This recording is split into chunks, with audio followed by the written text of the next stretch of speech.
کبیرہ گناہوں کو چھوڑ دیں، بس جنت ہے انشاءاللہ۔ کبیرہ کیا ہے؟ سب سے پہلے نماز کا جان کر قضا کرنا، داڑھی کاٹنا بھی معذرت کے ساتھ کبیرہ گناہ میں داخل ہے، سود کھانا، رشتہ داری توڑنا، بشرطے کہ وہ بہت زیادہ برا سلوک نہ کر رہا ہو۔ اگر آپ نے جوڑنے کی کوشش کی پھر بھی کم بخت نہیں جوڑ رہا، پھر چھوڑ دو اس کو اپنے حال پہ، پھر گناہ نہیں ملے گا۔ اپنی طرف سے پوری کوشش جوڑنے کی کرو۔ ماں باپ کو ستانا، کبھی کبھار اونچ نیچ ہو جاتی ہے، بار بار ہو رہی ہے، پھر یہ ٹھیک نہیں ہے۔ باپ سے اگر نہیں بنتی نا، ہر وقت ہی چک چک الگ رہ لو۔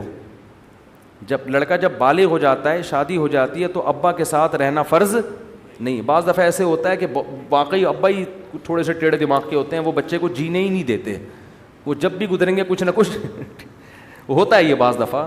تو بجائے باپ سے بدتمیزی، اونچی آواز سے بات، اس کی حق تلفی، پتلی گلی سے نکل لو، شادی کر کے الگ رہو، ابا سے خیریت پوچھتے رہا کرو، لڑو نہیں، اونچی آواز سے باپ کے سامنے بات مت کرو۔ کبیرہ گناہ ہے، قتل کرنا کبیرہ گناہ، شراب پینا بولو کبیرہ گناہ۔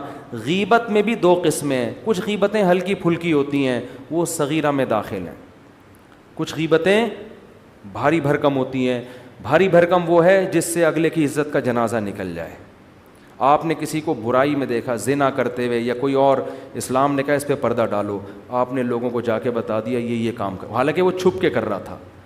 اب وہ توبہ کر لے گا، اللہ معاف کرے گا، لیکن پبلک معاف، زندگی بھر کے لیے اس کی عزت ختم۔ شوہر کوئی زنا کرتا ہے، برائی، لوگ بیوی کو جا کے بتا دیتے ہیں، بھائی چھپ کے ایک آدمی نے کام کیا ہے، پردہ ڈالو، اس کو الگ سے سمجھا دو لے جا کے، کیوں اس کے راز کو فاش کر رہے ہو؟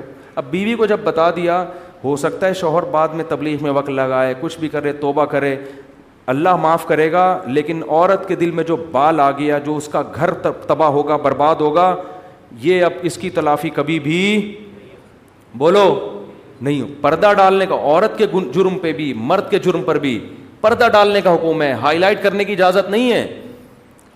بڑا تلاش کر رہے ہوتے ہیں کہیں سے کوئی عیب ملے تو بتائیں دنیا کو جا کے۔ اور کیا ہے کبیرہ گناہ ہے؟ رمضان کا ایک روزہ بھی جان کر قضا کر دیا تو یہ صغیرہ گناہ۔ سارا سال روزے نہ رکھیں، نہ 10 محرم کا رکھیں، نہ عرفہ کا رکھیں، وہ سب نفلی روزے ہیں۔ رمضان کا ایک بھی چھوڑنے کی، نہ مزدور کو چھوڑنے کی اجازت، نہ ٹیچر کو، نہ اسٹوڈنٹ کو، نہ اس کو جس کا کل پرچہ ہے، پیپر ہے۔ یہ کبیرہ گناہ ہے بھائی، یہ تو اللہ کی طرف سے اجازت نہیں ہے، نہیں چھوڑ سکتے آپ۔ اور توڑ دیا تو 60 روزوں کا کفارہ بھی ہے۔ رمضان کا روزہ اگر توڑ دیا نا بیماری کے بغیر تو 60 روزے لگاتار رکھنے پڑیں گے، پھر اللہ گناہ کو معاف کرے گا۔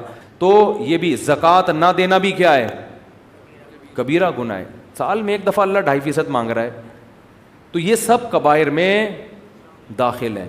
تو ان کبیرہ سے اگر بچ جائیں گے، اللہ کہتے ہیں چھوٹی موٹی خطائیں وہ رحمان ہے، نماز سے معاف ہو جاتی ہیں، لیلۃ القدر میں جاگنے سے معاف ہو جاتی ہیں، اور حج سے معاف ہو جاتی ہیں، عمرے سے معاف ہو جاتی ہیں، صدقات و خیرات سے اللہ کا غضب ختم ہو جاتا ہے۔ لیکن ان کبیرہ گناہوں سے بچنا بہت ضروری، جن میں سب سے پہلا میں نے بتایا نماز کا قضا، عورت کا پردہ نہ کرنا۔ کبھی کبھار بے پردگی ہو جائے صغیرہ، مستقل وہ اپنے آپ کو ایکسپوز کرتی رہتی ہے مردوں کے سامنے، مستقل وہ اس کا کام ہی یہی ہے، بے حیائی پھیلا رہی ہے، تو یہ صغیرہ میں نہیں ہے، یہ کس میں ہے؟ یہ کبیرہ میں داخل ہے۔ اللہ تعالی ہم سب کو عمل کی توفیق دے۔